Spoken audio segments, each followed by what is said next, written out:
This video lesson is the result of the pre-reading research tasks conducted by my grade 10 students of 2020. I'm Mrs. M, the voice behind Mrs. M Teaches English. This video lesson is a little different as it is comprised of slides made by my students. If you like what you see, please subscribe to the channel, like the video, and share with your friends who are studying To Kill a Mockingbird. Before reading the novel, my students were allocated a research topic. They had to create a slide, one slide representing the topic, and then write a 250-word narration for that slide. The first topic was about the Jim Crow laws. Here's Naledi's slide on Jim Crow. She writes, Jim Crow was established after the Civil War during the Reconstruction period. Jim Crow was a set of discriminatory laws that promoted racial segregation. Jim Crow is essentially an American apartheid. Prior to Jim Crow, slavery was legal, and this formed a foundation for the Jim Crow laws that we know of today. Slavery and Jim Crow perpetuated the belief that black people are inferior, subordinate, and created to please and work for white people. The name was coined from the infamous minstrel routine and cartoon Jump Jim Crow. The character is performed in blackface and depicts a caricature of African Americans as lazy, uneducated, and buffoonish. The minstrel routine is known to mock the African American accent and articulation. Jim Crow coined the term separate but equal, a term which was also used during apartheid. Some examples of a few Jim Crow laws were that it was unlawful to serve colored persons and white people in the same room unless clear efforts of a solid partition were made. Interracial relationships and marriages between white people and any other race were banned and considered illegal. Schools, public conveyances, hospitals, for example, were required to be segregated. Those who couldn't read and were illiterate were prohibited from voting. This law affected white people as well, but they were often assisted at voting booths, whereas black people who tried to vote had acts of violence and intimidation committed against them.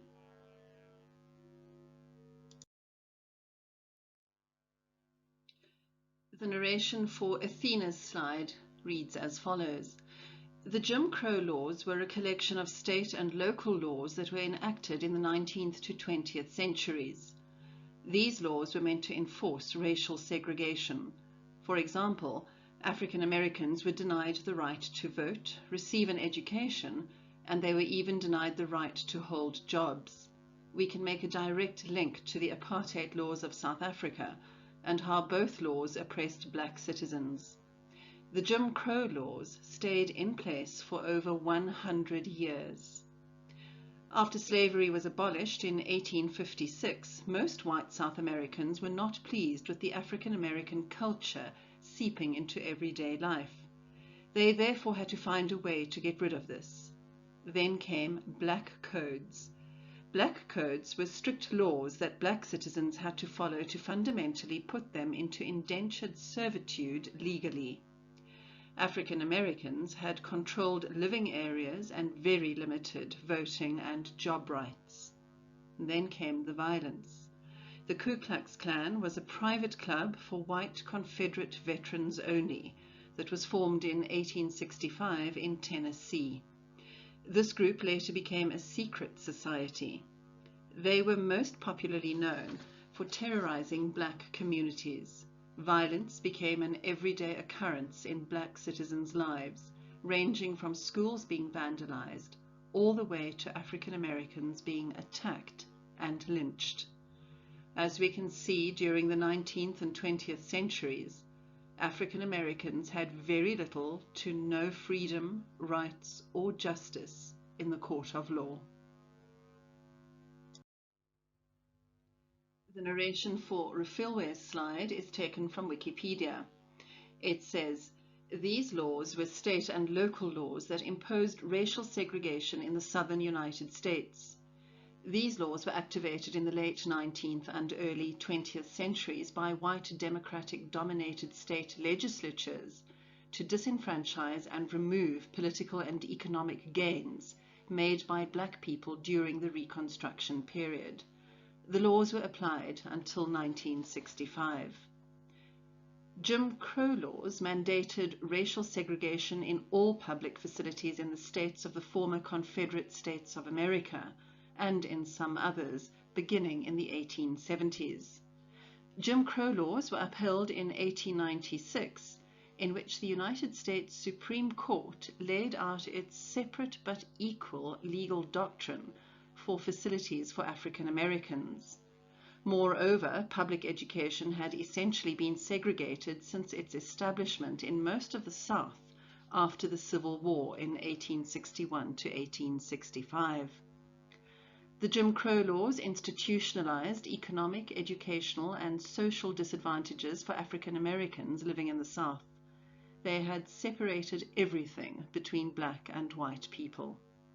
In 1954, segregation of public schools was declared unconstitutional by the U.S. Supreme Court under Chief Justice Earl Warren in the landmark case Brown versus Board of Education. In some states, it took years to implement this decision, while the court continued to rule against the Jim Crow laws. The remaining of the laws were overruled by the Civil Rights Act of 1964 and the Voting Rights Act of 1965. The second research topic was the 1930s Great Depression, and as you no doubt know, the novel To Kill a Mockingbird is set during this time. Christopher's slide for the Great Depression, his narration. Due to the collapse of the stock market on the 29th of October 1929, known as Black Tuesday, the USA underwent a decade of hardship. After the crash, stock cost 20% of its original value, and this led to unemployment and families taking to the streets as the banks collapsed with the stock market. The effects of the Depression led to families with steady job hours being reduced and wages cut. Low-income families were forced to move and live in shanty towns named Hoovervilles. The Depression had serious psychological effects. This included an increase in suicide and men as well as teenagers abandoning their families because the men felt ashamed that they could no longer provide for their loved ones, while the teenagers felt like they were of no use to their families. To reduce the emotional stress and make life easier, the community came together and hosted potlucks so that families could enjoy themselves and share the expenses of preparing a meal. The Depression also questioned gender roles at the time because it forced married women to enter the workforce, and this was generally not socially accepted. It forced many families to resort to crime. The crime statistics showed that there was an increase of crime during the early years of the Depression, but this gradually declined until the 1960s. Nell-Marie wrote the following to accompany her slide. The Great Depression began in 1929 and didn't abate until the end of 1930. It was the worst economic downturn in U.S. history. The stock market crash centered at New York City Stock Exchange on Wall Street, and it signaled the beginning of the Great Depression. It was reckless speculation where everyone from millionaire tycoons to cooks and janitors poured their savings into stock. But it was only one of the factors that caused the Depression. A weak banking system, further collapse in already low farm prices, and industrial overproduction each contributed to economic downturn. When production had declined and unemployment had risen, It left the stock market prices at much higher than their actual value. The agricultural sector of the economy was struggling due to drought and falling food prices. Banks had large amounts of loans that couldn't be liquidated. Millions of people lost their jobs. By 1930, 4.3 million people were unemployed. A year later, the number had risen to 8 million and then to 12 million unemployed. The unemployment rate stood at 25% by 1933. More than a third of the nation's banks failed in the first 3 years following the crash. The American economy entered a mild recession as consumer spending slowed down and unsold goods began to pile up, which in turn slowed down factors of production. Stock prices began to rise, and by the fall of that year reached levels that future earnings could not justify. Many ordinary citizens lost their life savings when the banks failed. Aaron describes the Great Depression as follows. It was a global slump that took place during 1929 and lasted until the late 1930s. It began in the United States and then spread to other countries. However, it was more prominent in the 20th century. This displayed how intense global economy can decline and affects both rich and poor. To fully discuss life during this time, let's have a look what was happening before the Depression. There was inequality, insufficient demand and fiscal spending, money supply reduction, and a decline of gold and trade. These factors led to the Depression. Life during this time was similar to life during quarantine. However, life for African Americans was different, and they suffered 3 times more than white American families. They lived under certain laws that withheld their rights, and most were unemployed. Many charities rejected them. For other Americans, they were unemployed, read magazines and radio shows on how to sustain themselves and stretch their food budgets. It was quite popular to have indoor gardens that grew herbs and vegetables. One-pot meals became popular. Neighbors got together to play games such as cards and board games, and many people chose to stay home. The third research topic was the Dust Bowl. Kupano tells us the following about the Dust Bowl. Beginning from 1930, there was a weird new natural disaster. Huge dust storms of about 3.2 kilometers high hit America and Canada. This caused great damage to the ecology and even more so to agriculture. The Dust Bowl was spotted before it actually hit the coast on the 11th of May 1934.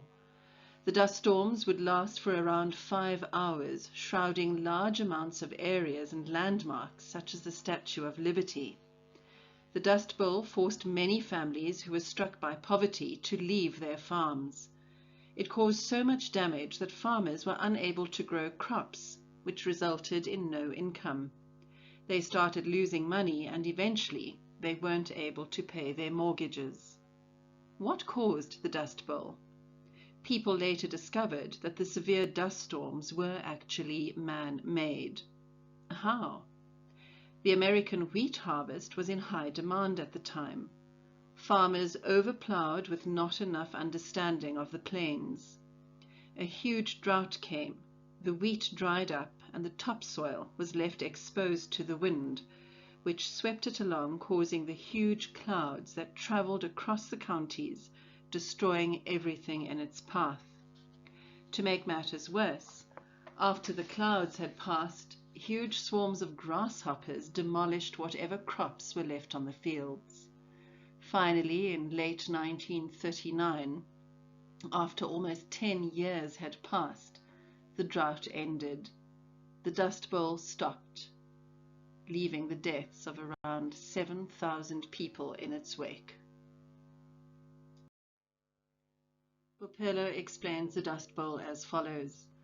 The Dust Bowl was a devastating natural disaster that ravaged the Midwest during the 1930s. It was the worst drought in North America in 1,000 years. Unsustainable farming methods and cultivating crops that kept the soil anchored worsened the effects of the Dust Bowl. The eroded soil would be blown by the wind and raised as massive clouds of dust. These clouds would eventually be deposited as mounds of dirt that covered everything, even houses. The dust would suffocate animals and cause kids to get pneumonia. At its worst, the dust would be blown all the way to Washington, D.C. The Dust Bowl destroyed large parts of the U.S. agricultural production. It worsened the Great Depression by wreaking havoc on agriculture and livestock. Buchle's narration. As we draw closer to the windiest month, and this was written in Kimberley just before August, which is our windy month, we see small sandstorms build up. As subtle as it may seem now, severe sand or dust storms destroyed the ecology, homes, and agriculture of Americans and Canadians during the 1930s to the 1940s. In Oklahoma on April the 14th, 1935, the worst dust storm occurred, leaving 3 million tons of topsoil blown off. This period was called the Dust Bowl or the Dirty 30s. What may have caused the Dust Bowl to occur? Well, the prices in wheat started to rapidly rise during World War I, so farmers were encouraged to plow millions of acres of land to grow crops. Although the prices plummeted, crops soon began to fail as the land became overplowed. Since the roots couldn't anchor the soil, it blew away and caused erosion and drought. The eroded soil would then form huge clouds of dust and would wipe out people, crops, or seep into sealed homes when strong winds blew past. This went on for days, leaving a coating of sand on food, furniture, everything. Hundreds of people suffered from dust pneumonia. In 1934, approximately 35 million acres of land had been declared useless for farming. This resulted in thousands of families becoming poverty-stricken and contributing to the Great Depression as agricultural activities were declining rapidly. Thankfully, regular rainfall returned, ending the Dust Bowl. So whenever you see a small sandstorm on the road, be thankful that it is as small as it is. The fourth topic asks the students to investigate the USA jury system of that time. Tato's investigation into the USA jury system. The first jury trial took place in the 17th century in the American colonies in Plymouth. Juries are expected to reach a verdict of either innocent or guilty in a legal case. A jury consists of typically 12 people who are randomly selected. Women were known to be too sentimental and therefore weren't allowed to take part in jury service. In the 1930s, juries were prejudiced against black people, and black defendants were always trialed by white jurors, which disadvantaged them in most cases. An example of this is that of the Scottsboro Boys, and later students were asked to investigate the Scottsboro Boys case.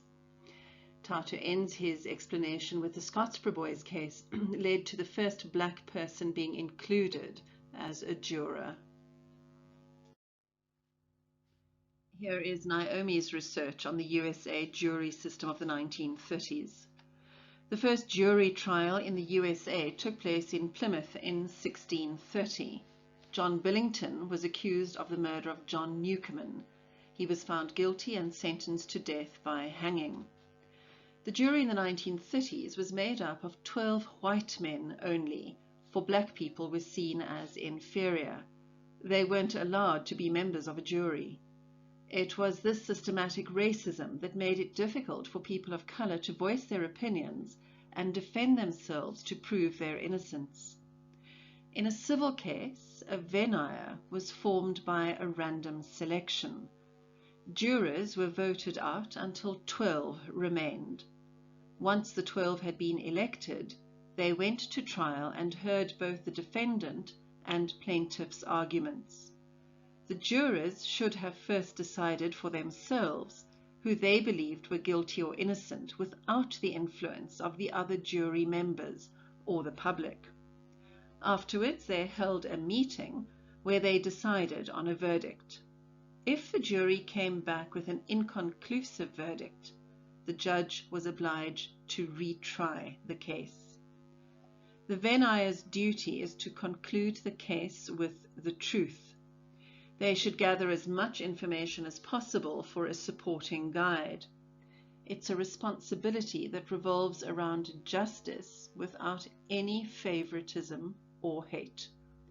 Although a jury trial is a right in the Sixth Amendment of the American Constitution, the 1930s had an imbalanced judicial system. They judged cases based on the race of the defendant. Messam writes the following about the jury system. A jury is a group of people, usually up to 12, summoned to a trial, who would then have to give a unanimous decision. The jury is composed of people from within the society itself.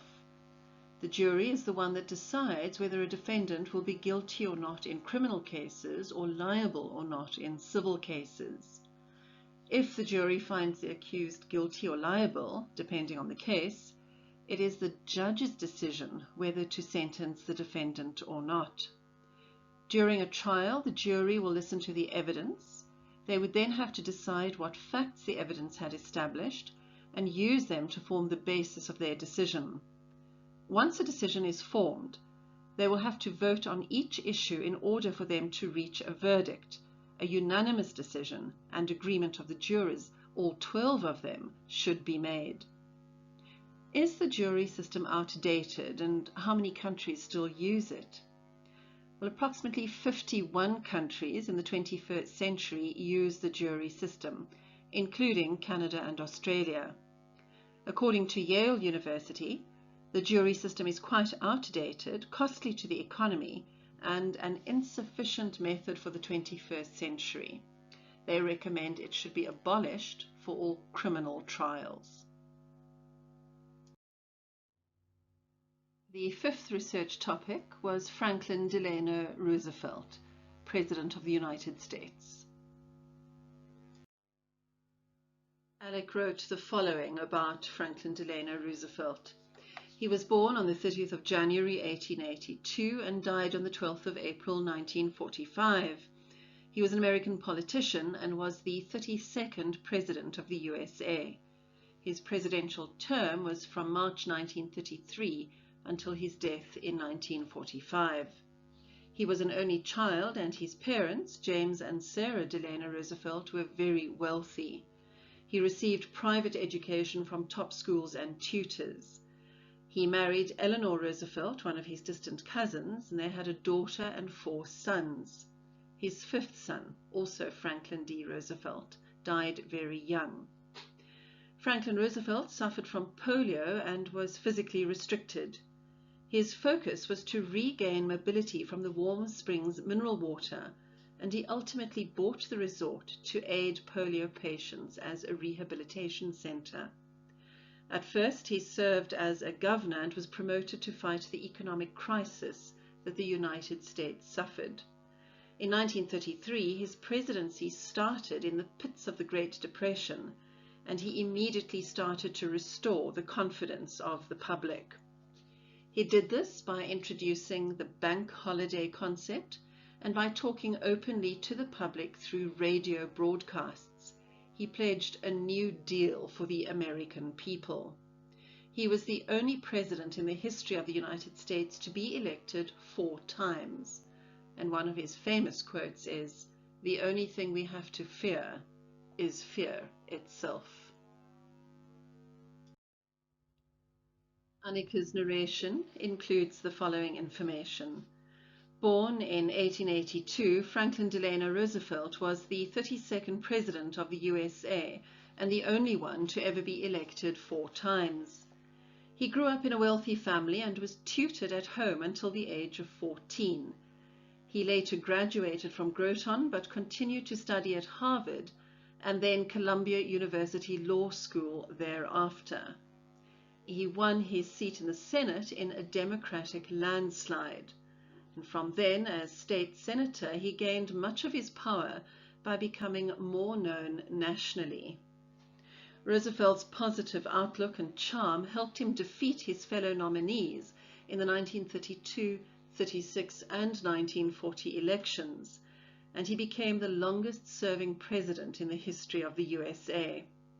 During World War II, he was the commander-in-chief during the D-Day invasion of 1944, which helped America gain power in the war.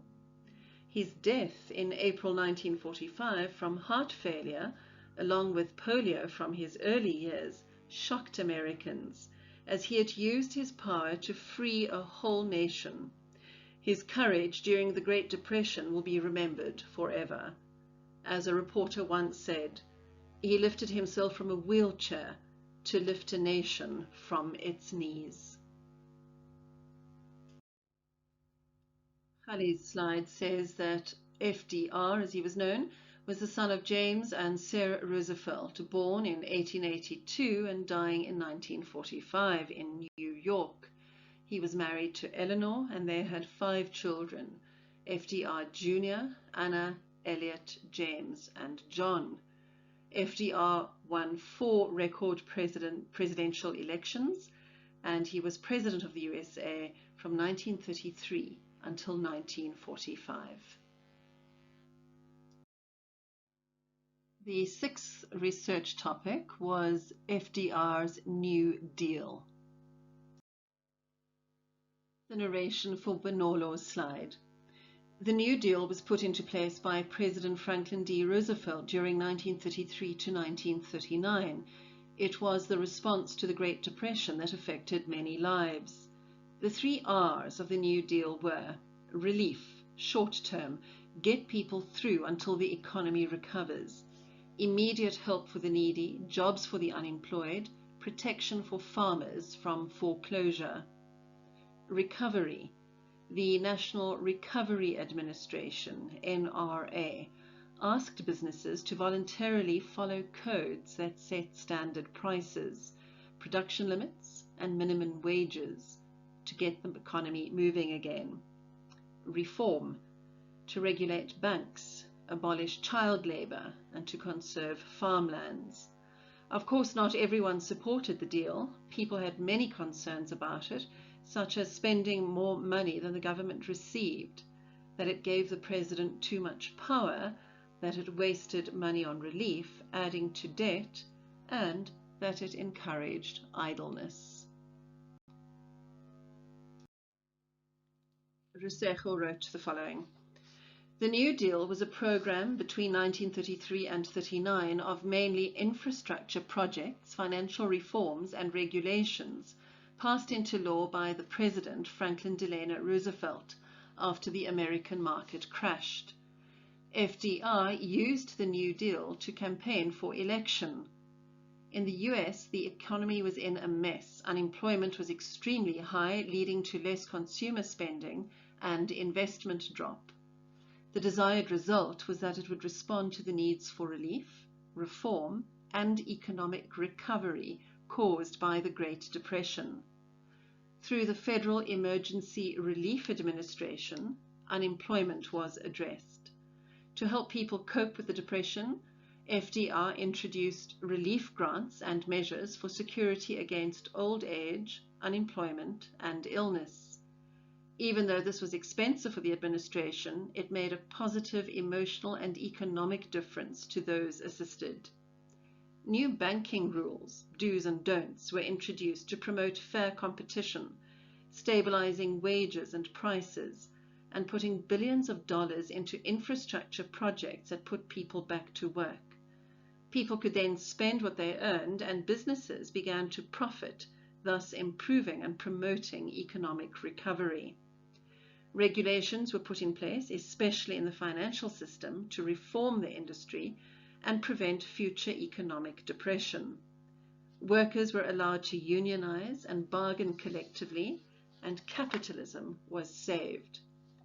The New Deal ultimately was responsible for putting people back to work, restoring faith in the American people, and creating a framework for a regulatory state that protected all of its people, regardless of class.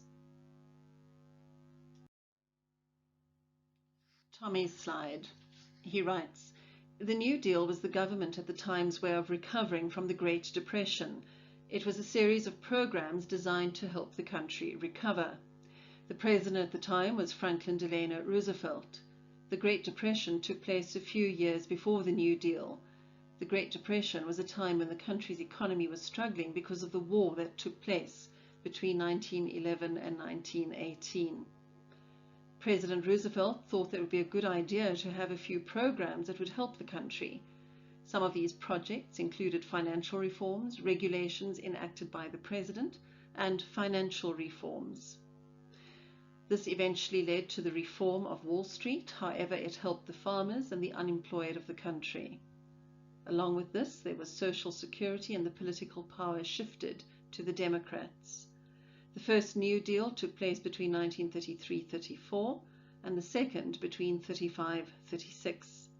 The second focused more on the money problems in the country. The first focused on the unemployment problems that came after the war because all the people didn't have proper education and qualifications. The whole reason for the New Deal was because the people were unsatisfied with the previous president's policies that didn't do much for the country. The seventh topic for research was the WPA. Serge's slide about the WPA reads as follows. The WPA, Works Progress Administration, was created in 1935 by President Roosevelt at some point of the Great Depression. During the 8 years of its existence, the Works Progress Administration put about 8.5 million Americans to work. This organization employed thousands of writers, actors, musicians, and other artists. President Franklin Delano Roosevelt created the Works Progress Administration as part of his New Deal plan to reform the financial system and restore the economy to pre-Depression levels, resulting in the country out of the Great Depression. The WPA's meaning was changed to Works Project Administration in 1939. President FDR pledged that the WPA was for everyone. He promised it would cover ladies, African Americans, and different groups. While inequities existed beneath the programs, many ladies, blacks, and different minorities got employment within the WPA. In 1935, the WPA hired about 350,000 African Americans, approximately 15% of its overall workforce. The Federal Theatre and Music also supported African American actors and musicians. The WPA made vast contributions to the upkeep of African Americans' way of life and records with the Federal Writers Project. The application amassed interviews, notes, and articles on African American existence within the South, which includes oral histories from former slaves. The WPA positioned ladies to work in gardening, canning, clerical jobs, and as librarians. Ladies engaged in stitching tasks, which made up approximately 7% of the countrywide WPA. So adds information about the WPA. The Work Progress Administration was an American deal agency which employed millions of people looking for jobs, usually unskilled men, to carry out public projects like the construction of building roads, bridges, water lines, and airfields. It was founded in May 1935 by executive order. This was created to raise the USA out of the Great Depression by improving the financial system and restoring the economy to pre-Depression levels. The WPA helped to decrease unemployment numbers, as it was at an alarming 20% in 1935. They built thousands of schools, hospitals, bridges, sewers, airfields, planted thousands of trees, and even helped to make weapons such as guns, bombs, grenades, and tanks to help America fight against its enemies during World War II. The WPA was closed down in June 1943. By this time, the unemployment rate had decreased to less than 2%. Many of the workers got jobs at the armed forces and public jobs, such as building railways, schools, hospitals, roads, and bridges. Many lives of people who were unemployed were made much easier due to the WPA helping them by offering them jobs and thus allowing them to earn wages. If the WPA was not founded, the US would still have a great number of unemployed people, and the US would still be in a Great Depression. Many people would starve of hunger and thirst. The 8th topic asks students to research the American South. This is Declan's slide, which depicts the stereotyping of the South. Offense supplied this narration to accompany his slide. The South. Alabama, a state of which during the 1930s was best known as the poorest region in the US due to the Great Depression. Saying that it battered them would be an understatement. Their entire economy was basically non-existent. There was a poverty rate of 20%, and most of the other 80% were living on the edge of poverty. Race played a major role in this, as almost all blacks were living in poverty or were poor. This compared to a minor 10% of the white population. In 1933, unemployment amongst the population was at its peak at 25%. As you already know, with poverty comes poor housing conditions and a low quality of life. People usually survived on powdered milk and wouldn't spend money on things that had a short shelf life. Most people lived in houses under tarp, only tarp. Racism was also ripe during the 1930s. The state's 1901 constitution was based on white supremacy. There were black labor laws that prevented people of color from having high-ranking jobs. In the beginning of the Great Depression, they were the first people to be fired from their jobs. Black children were forced to go to school, for especially blacks, and they weren't allowed to go to high school as they were deemed too dumb. The Great Depression in Alabama exposed two problems: racism and a poor economy. Shaheen wrote the following to go along with this slide. The South. In the early 1930s, there was a lot of events that happened, one of them pertaining to the racial injustice and slavery. The South was the plot of all of this. It is in the southern part of the United States of America. One of the main states is Alabama. There were many events that happened. One that particularly stood out for me was the one that was the dark-skinned lady wasn't allowed to get on a bus with the rest of the people just because of her skin color. That particular event sparked the 1955 Montgomery bus boycott. Basically, the South was the home of what happened in the mid and early 90s. People also refer to it as the birth and plot of To Kill a Mockingbird. There's not that much as to what to say about the South, so that's all I have. Thanks. The 9th research topic concerned the Confederate flag. Laura's narration for this slide. The rebel flag, or what is better known as the Confederate flag, originates from the middle 1800s during the Civil War. The rebel flag was originally rejected as the Confederate flag. At the time, the Stars and Bars flag was officially adopted as the actual Confederate flag in 1861. The flag was, however, altered later in the war. The stainless banner was adopted in 1863. The rebel flag was incorporated as it had been used by the Army of Northern Virginia's battle flag. The stainless banner had a short reign as the background could be mistaken as a truce flag. After a red panel was added, the stainless banner was replaced by the blood-stained banner. The flag served as the Confederate flag for the rest of the war. The rebel flag, however, still held pride for many Southerners. Although the flag is mainly viewed as racist and showing white supremacy, many people argue that it shows heritage and honors the soldiers who fought in the Civil War. So is the flag really racist? The ideal way to reply to this question would be to use the descriptions of those who made it. White men have equality from a presence of a lower caste, which cannot exist where white men fill the position here occupied by the servile race. And that was written by the President of the Confederate States, Jefferson Davis, in 1858. Kensey's slide has this narration. The Confederate flag is a battle flag used to represent the 11 Confederate States of America during the Civil War, 1861 to 1865.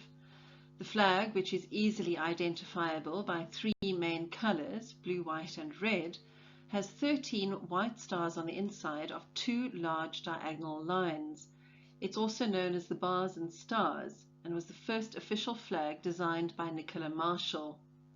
A flag named the Stainless Banner followed that one, as the design changes were made to the first one due to its great resemblance to the pre-existing American flag. The Bloodstained Banner, an adaptation of the first two National Confederation flags, was designed and used from 1835. The American Civil War, which ended in May 1865, was a period of political unrest between the northern states of America, who were against slavery, and the seceded South states of America, who were against the abolition of slavery, as it played a crucial role in their economy at the time. The Confederate flag has now become a reminder to African Americans of their cruel, oppressed, enslaved, divided former lives. Although many still argue that the flag is a symbol of Southern heritage, racist symbols advocating for white supremacy from the 20th and 21st centuries aren't ones worth protecting. Tuso provided this information for this slide. The Confederate flag is either known as a symbol or known to represent something in different countries around the world. It was used as the national flag of America around the 1800s and then later on used as a battle flag after the American Civil War ended, and it has been continued amid philosophical, political, and racial controversy in the United States. Confederate flags are displayed in states, cities, schools, and organizations. These flags represent a divided nation. During the Civil War, it was flown over 11 states: Alabama, Arkansas, Florida, Georgia, Louisiana, Mississippi, and more broke out the nation to fight for the practice of slavery. Even though this battle happened 150 years ago, the Confederate flag still represents a bitter division across America today. There is a huge debate on whether the Confederate flag represents racism or heritage. The Confederate flags were taken down because of the beliefs that they glorify white supremacy and memorialize a government whose funding was the perpetuation and expansion of slavery. Some are still ongoing after the Charleston church shooting, the Unite the Right rally, and the killing of George Floyd. The 10th topic concerned gender roles in the 1930s. Matthew wrote the following. During the 1930s, gender inequality was rife. Women were seen as stereotypical homemakers and only expected to do remedial tasks such as cooking and cleaning. The most they could hope for in the workforce was nursing. Women were not expected to be the breadwinner in the family, as they had little rights and no say. They were seen as being too mentally different to handle so-called men's work, such as jobs involving decision-making, including lawyers and politicians, on account of their compassion and caretaking nature. Women's work at the time was not as severely affected by the Great Depression as men's work was, due to it not relying on the integrity of the stock market. Men, on the other hand, were expected to provide financial stability for their families, and do highly skilled jobs. Men were also seen as being the superior sex. They refused to do work labeled as women's work and would rather take any other available job. Men in the 1930s, self-esteem was also extremely impacted as they could not support their families during the Depression, which led to a lot of frustration for men at the time.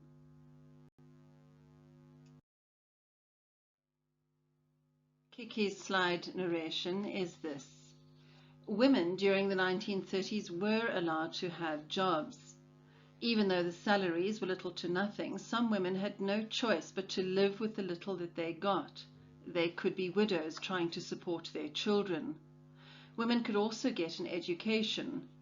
Sadly, women had to get a full education to be seen as an equal with a male that only graduated from primary school. Most women worked in the factories. Men and women were not treated equally in their working environments. A woman could have done the same work as a male, worked 3 times harder than him, been better at the job than he is, and she would still get half the salary of a man or less. After a long day's work, women were expected to go home, cook, clean, and look presentable before their husbands returned from work. Women in this time were also looked down upon because people thought women were taking jobs away from men who really needed the money. Mfumetse wrote this. Picture the scene. Early 1930s, the stock market has crashed, sending millions of people to the unemployment lines. With this massive unemployment forcing businesses to go down under, many businesses could not pay even half of the expected salary of an everyday man. Concluding that the only way was to hire women as they were inferior when compared to their male counterparts, and so got paid little or next to nothing when compared to their male co-workers, but this didn't stop them, however. With the increasing number of women in the workplace, women felt that this was what they needed. Thanks to the law that was enacted by President Roosevelt, which pushed women to gain a higher role of the government and creating jobs for social workers to give relief to the ailing economy. The women of that era never thought that women would never be treated equally, and them not working together in the workspace changed from that day on. This enabled women to support their families without a male playing the main role of the breadwinner, and some even supported the family together and lived lives of comfort in society because of that. But there was still a problem of financial dues that left a gap in the checkbook. Nonetheless, it was very progressive for the rights of women. We move now to the 11th topic, what schooling was like in the 1930s. Amy Rose's research. During the Great Depression, the amount of students that were attending school had greatly increased. The Great Depression, however, had brought many problems to schools, teachers, and students. School in the 1930s was not as exceptionally directed as it is today. Most of the time, students were absent for up to 9 months. Certain schools would be open at different times and run for different periods of time. During the 1930s, most children did not attend pre-primary school or go to matric. All the students, no matter what grade, were taught in one room. How the Great Depression affected schools. It had a negative impact on many schools. It led to budget cutbacks, school hours were decreased, and the number of students in a class increased. Young people stayed in school longer because they weren't able to find jobs. Teachers were also negatively impacted. They started receiving lower salaries, and school activities like music, art, and sport were removed in order to save money. Hundreds of schools shut down because they couldn't afford to stay open. During the 1930s, there were separate schools for separate races. Black schools received less money than white schools. The education was also not of the same quality. Black school buildings were normally in need of repair. The books they received were often the discarded books from white schools. There were many black schools that did not offer high school education. The Cherokee natives attended separate missionary schools, but were later angered when the schools tried to change their beliefs and heritage, which led to the New Deal era. In this slide, Pamela shows a picture of a typical schoolroom of the 1930s. Children around a brazier, a fireplace, and note the American flag above the fireplace. Sine wrote the following narration for her slide. In the novel To Kill a Mockingbird, Harper Lee illustrated the educational system to be inflexible and incoherent. The 1930s was a time of segregation between the whites and blacks, and it remained that way for decades. The more that time went by, the more underprivileged black students were in terms of education. The Great Depression was proved to have given the school board challenges in terms of finance, school hours, class sizes, the lowering of teachers' salaries, and the closing of schools. A way to solve their financial issues was to put an end to segregated education, foreign languages, and providing school supplies to students. The education system in 1930 was not like how we know it now. Students weren't able to attend school for 9 months to a year. Different regions or community schooling systems usually managed at different times. In one-room schools, a single teacher often taught all grades in a single classroom, and this was commonly found in rural areas. As employment became increasingly hard to find, some young people found themselves staying at school longer. This resulted in more students seeking education in underprivileged schools. In the end, the Great Depression positively impacted productive development in the educational system. Part of the school budget from the state savings increased. Teachers fought for higher standards for teaching and won. The National Association for the Advancement of Colored People, the NAACP, confronted school racial segregation in several court cases. The 12th research task was about the Scottsboro Boys. Ian wrote the following. The Scottsboro Boys were 9 African-American boys, ages ranging from 13 to 19, who were falsely accused of raping 2 white girls on a train. During the first trial, which was held in 1931 by an all-white, all-male jury, they were quickly sentenced to death, except for Leroy Wright, who was the youngest. Ruby Bates, who was one of the accusers, was inspected by doctors for evidence of rape, but the doctors found no such evidence. But even with this new information, the trials continued. During 1932, the United States Supreme Court ordered that there be black members on the jury, and this led to the retrial of the Scottsboro Boys. During the retrials, a new judge, Judge Horton, was appointed. During the retrials, one of the accusers admitted to making up the fact that she and her friend had been raped. Charges were finally dropped. Everyone else was sentenced to 75 years, which is death in prison. 2 of them served their prison sentences. The rest were released or had escaped by 1946. One was shot while being escorted by a sheriff's deputy and was left disabled. 2 of the people who escaped were later caught and convicted at other trials and sent back to prison. Clarence Norris jumped his parole and went into hiding, but was found in 1976 and pardoned by Governor George Wallace. He later wrote a book about his experiences and died in 1989, the last surviving defendant of the Scottsboro Boys case. Jenny wrote the following narration for her research. After an altercation on a Southern Railroad cargo train in Jackson County, Alabama, police took in 9 black teenagers. The Scottsboro Boys were erroneously accused of raping 2 white women on board a train in 1931. The case was first heard in Scottsboro, Alabama, in which the defendants got poor lawful representation. During the retrials, one of the victims, whom at first said that they were raped, confessed to making up the whole rape story, and in so doing confirmed that none of the Scottsboro Boys had touched either of these women.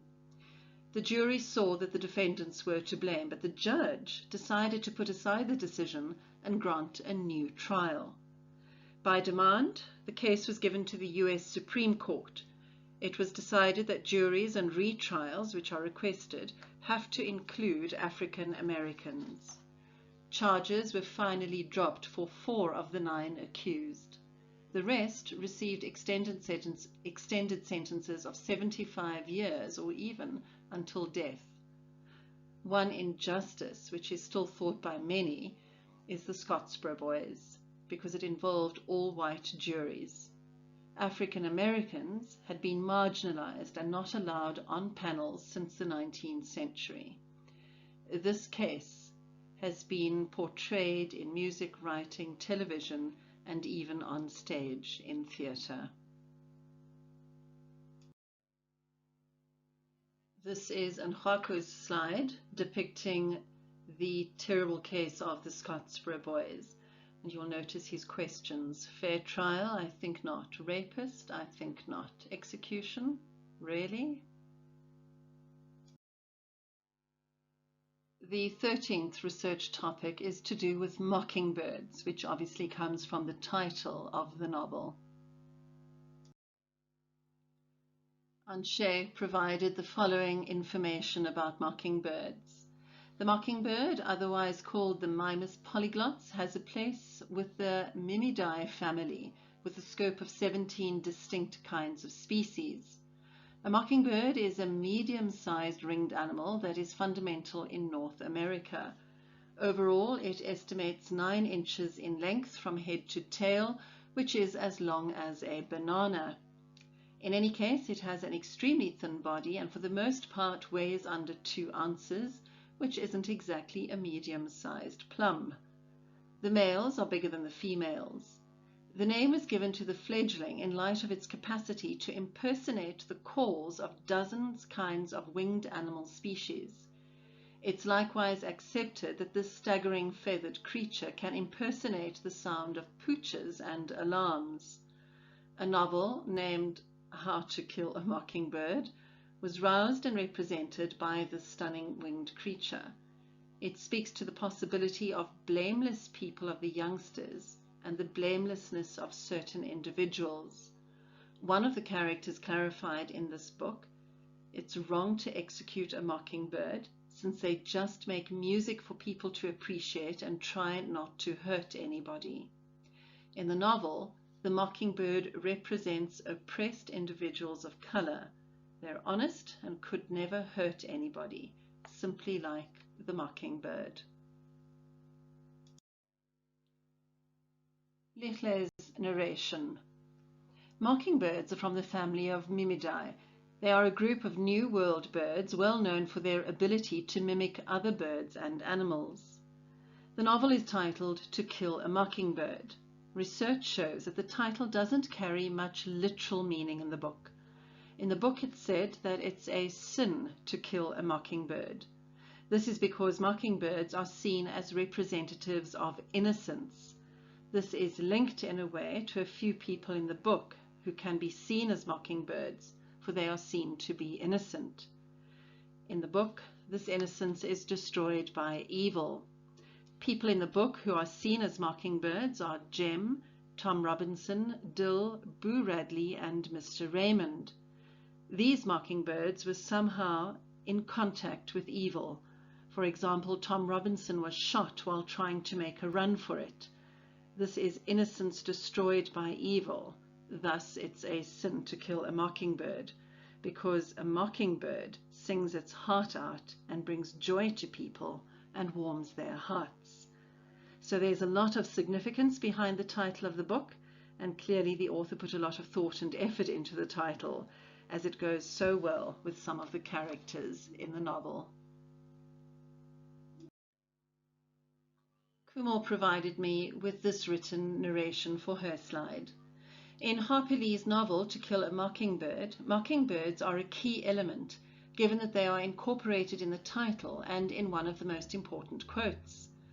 Mockingbirds are songbirds that impersonate the songs of other birds, amphibians, and insects. There are over 17 species of mockingbirds, and they symbolize innocence, goodness, and hope. The quote, "I'd rather you shoot at tin cans in the backyard, but I know you'll go after birds. Shoot all the blue jays you want if you can hit them, but remember it's a sin to kill a mockingbird," is used to convey the themes of racism and morality in this novel. Linking the mockingbird to 17-year-old Trayvon Martin is an excellent way to explain this quote. Trayvon, in this case, is the mockingbird.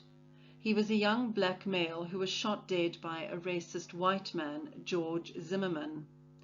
Trayvon was innocently walking home unarmed and simply minding his business when he was spotted and confronted by Zimmerman.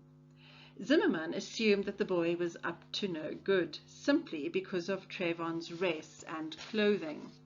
He therefore felt the need to intervene.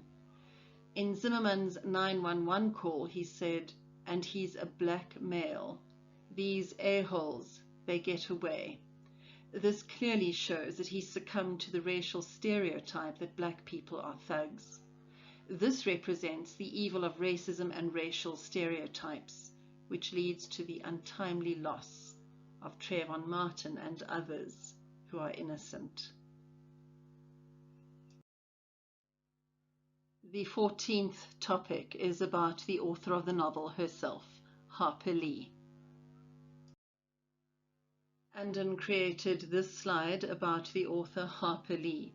You'll see that in the middle he writes that the novel takes place in her hometown of Monroeville, Alabama, and he also tells us that when Harper Lee was 10, she witnessed the case about 9 black boys accused of fake charges of raping 2 white women. That's obviously a reference to the Scottsboro Boys. And Andon tells us that this had a huge impact on Harper Lee and was one of the reasons why she wrote the novel To Kill a Mockingbird. This slide on Harper Lee was created by Ralph. You'll note a quote on the right-hand side which is significant.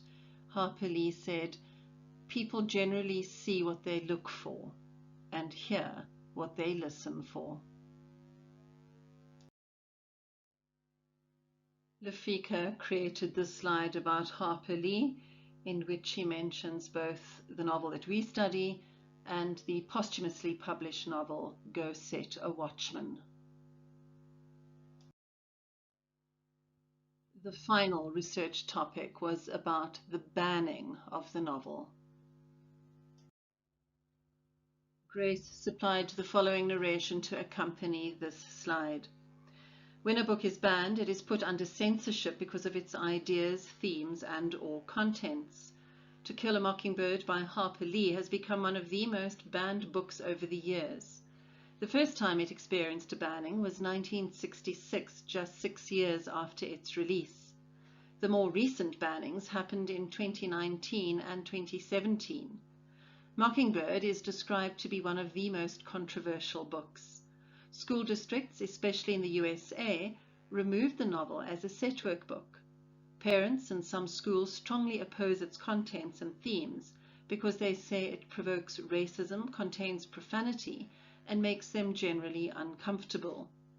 Many people also feel that this book should be read by an older audience than the young adults it is addressed to. The book is constantly being banned and unbanned because of readers' different opinions. Some individuals find the book to have a positive impact due to its life lessons on the value of empathy and of understanding differences, while others feel it's simply an oppressive novel. Here is Sizakele's narration about the banning of the novel. The book To Kill a Mockingbird was banned because of a concerned parent in Biloxi, Mississippi. The reason for the banning of the book is that it contains themes of rape, racism, and the usage of the N-word. This has resulted in readers feeling uncomfortable and believing that the language and information in the book is immoral, especially relating to the theme of rape. Mockingbird offers excellent insight, which can be discussed in detail by students in the classroom about the history and the themes of the book. The book can help the youth better to understand the world, or even the community they're living in, for the next generation. Learning things from a young age benefits one in the long run, because you'll know what's happening around you and be able to find a solution for the problem. This book shouldn't be banned, as it restricts the youth from learning more about racism and rape, and why there is even such in this world. And this is why banning Mockingbird wouldn't make a difference, because rape, racism, and the usage of the N-word is universal.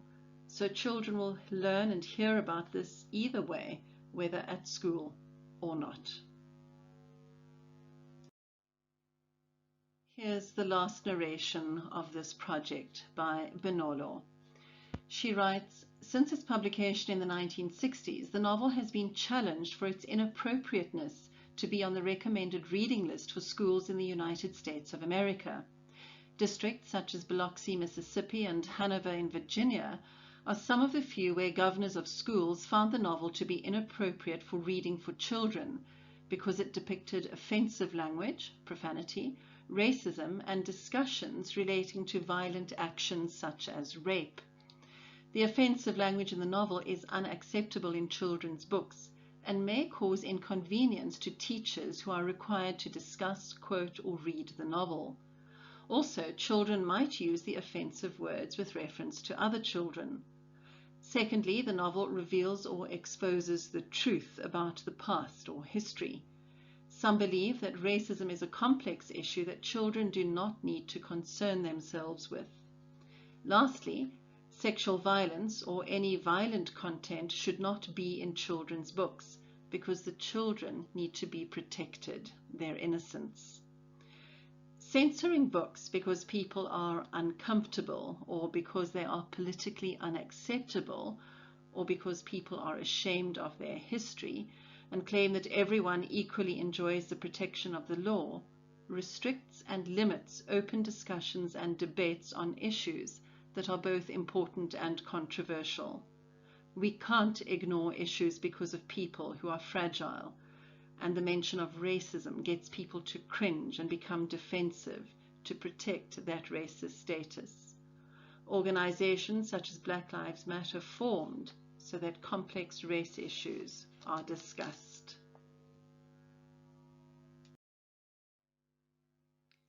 A huge thank you to my students who put together this video lesson by creating the slides and writing the narration for each slide. It forms a part of their term mark, their SBA mark for this year. Well done to all of you, and I trust that everybody watching this video has discovered more about the background to the novel To Kill a Mockingbird, and that it will help you to understand the complex themes and issues that are conveyed in that novel by the author Harper Lee. Until the next lesson, keep safe everybody.